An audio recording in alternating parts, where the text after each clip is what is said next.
NorCal Resist, the Decolonization Project, Zapatista Solidarity Coalition, CLDW, Morenas for Justice, Brown Issues, Mecha de la Met, and Mothers Out Front, and Sacramento Take Back the Night. So all of us came together to organize the Women of Color Contingent. We came together, and the reason why we did this is because there was a lot of grievances from like the past 2 years that the Sacramento Women's March was not very welcoming to women of color, and women felt silenced and they felt ostracized.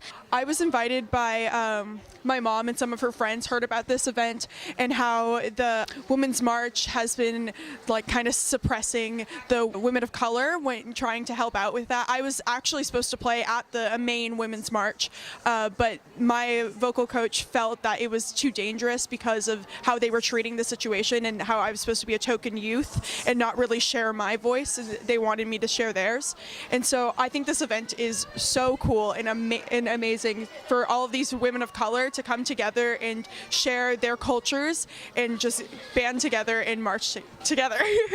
We want to make sure that it's clear that as a Women of Color contingent, we are not for the organizing structure of the Sacramento Women's March. However, we do feel that it's incredibly important for us to continue creating those spaces for mujeres, for our community, for those voices to be heard, and to create our own agenda. I always say to my students, your story is the key that's going to unlock somebody else's prison, and we need to hear your story. I did ask all the women to just wear red, and one of the reasons why we are using that color is, one, because we're talking about the end of violence against our women.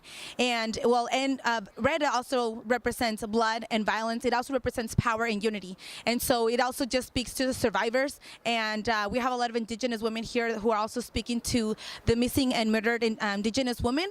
One other thing that we have is also the butterfly shirts. You might see a lot of people wearing the butterfly shirts. And so Brown Issues has been giving those out in pop-ups. And one of the things that we want to do with those butterfly shirts is to change the narrative of how migration is perceived. We want to make sure that everyone understands we all are migrants and that migration is beautiful. And I think the other beautiful aspect and symbolism of the butterfly is that it represents the struggle and represents transformation. And I think for all of the women here, and I'm going to keep my mom in mind, it's that transformation that we've gone through. So I think from today, I really just hope that all the other women who may not be here with us physically today continue to be inspired and moved, and to know that they just have to take space, that we are unapologetically taking our streets, and we are unapologetically talking about our stories.